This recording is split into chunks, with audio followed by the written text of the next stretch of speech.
निर्जीव विवेक सुयोग निर्णायक तथा भारत के भावी करदार भाइयों बहनों, आज सदन में वाद विवाद हेतु निर्धारित विषय मानव केंद्रित पर्यावरण नीतियां प्रकृति के साथ छल है के पक्ष में मैं अपने विचार प्रस्तुत करने जा रहा हूं। प्रकृति अनादिकाल से मानव की सहचरी रही है। मानव सभ्यता की विकास यात्रा प्रकृति के गोद में संपन्न हुई है, चाहे वह कंदराओं और गुफाओं में या यावर के रूप में जीवन व्यतीत करने वाला मनुष्य हो अथवा मंगल व चंद्रमा पर विकास का परचम फहराने वाला मानव हो। जीवन की मूलभूत आवश्यकताओं से लेकर सुख सुविधाओं तक सब कुछ प्रकृति प्रदत्त है, किंतु दुर्भाग्य की बात यह है कि विकास की इस यात्रा में मानव के स्वार्थपूर्ण हस्तक्षेप, भौतिकता एवं विलासता वाली प्रवृत्तियां तथा अविवेक उपयोग ने प्रकृति और मानव के उस सामंजस्य और सहयोग में विक्षोभ उत्पन्न किया है। निसंदेह हमारी उपलब्धियां बढ़ी हैं, हमने तथाकथित अनाकालिक विकास के मानकों को तय किया है, किंतु चिंता की बात यह है कि विकास की इस यात्रा में विकास और विनाश का ऐसा अस्तित्व बना है जहां विकास का हर परचम विनाश के धुएं में बड़ा धुंधला सा प्रतीत होता है।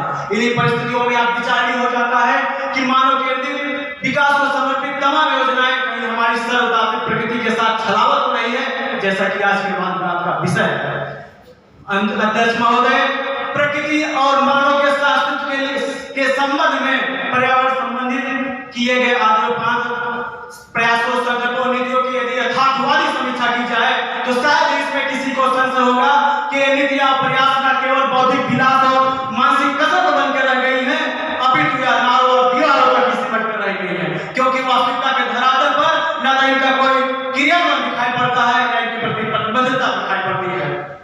महोदय, स्टॉकहोम सम्मेलन, हेलसिंकी सम्मेलन, वियना सम्मेलन, मॉन्ट्रियल सम्मेलन, वियना सम्मेलन से लेकर ग्लासगो और सम्मेलनों में किए गए संकल्पों और नीतियों का क्या हश्र हुआ है, इसका कड़वा सच हम सब जानते हैं। एजेंडा 21 हुआ, फ्यूचर हुआ जैसे मनमोहक संपत्ति क्या सपनों की सुंदर संकल्पना और वाग्दान मत बनकर नहीं रह गई है। महोदय, यदि राष्ट्रीय परिप्रेक्ष्य में देखा जाए तो नमामि गंगे जैसी महत्वाकांक्षी परियोजना से क्या पतित पावनी गंगा स्वच्छ और निर्मल हो गई है? गिरते जलस्तर और उसमें घुलती विषाक्तता से संबंधित क्या नीतियां किताबी दस्तावेज मात्र बनकर नहीं रह गई है? वायुमंडल में घुलती जहरीली गैसें एवं ठंडियों में महानगरों का गैस चैम्बर के रूप में परिवर्तित हो जाना क्या स्वच्छ वायु नीति को आईना नहीं दिखाता? महोदय, यदि वास्तविकता के भौतिक वास्तविकता के धरातल पर देखा जाए तो करोड़ों वर्ष वृक्षारोपण अभियान के अंतर्गत हम करोड़ों वृक्ष लगाते हैं प्रत्येक वर्ष। कहां उसकी हरियाली है, उससे उत्सर्जित ऑक्सीजन कहां है? क्या ये अभियान कार्यक्रम समाचार पत्रों की हेडलाइन तक नहीं सीमित रह गई है? मानो सरकार हो प्रकृति, सरकार ही और सम्मेलन ही प्रकृति के प्रति छल और कपट की जिम्मेदार नहीं है, अभी तो यहाँ प्रकृति के उपहारों से उपयुक्त होने वाला जंजल इसके लिए भागीदार है।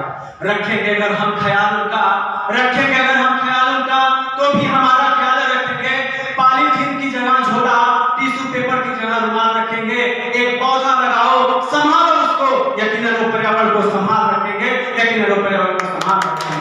माता भूमि पुत्रों यदि हम प्रकृति के साथ नाता जोड़ते हैं तो निश्चित हमारे कर्तव्य बहुत व्यापक हो जाते हैं। प्रकृति के साथ छल के अपराधी हम प्रकृति के प्रति श्रद्धा, समर्पण से औदार्यता व्यक्त करते हुए मैं एक पंक्ति के माध्यम से अपनी बात समाप्त करना चाहूंगा। प्रकृति ने ही सबको पोषित किया है, प्रकृति ने ही सब कुछ रोपित किया है, प्रकृति ने ही सबको पोषित किया है, प्रकृति ने ही सब कुछ रोपित किया है। प्रकृति से बढ़कर कोई वरदान नहीं, प्रकृति से छलकर कोई बढ़कर कोई पाप नहीं, कोई पाप नहीं। जय हिंद।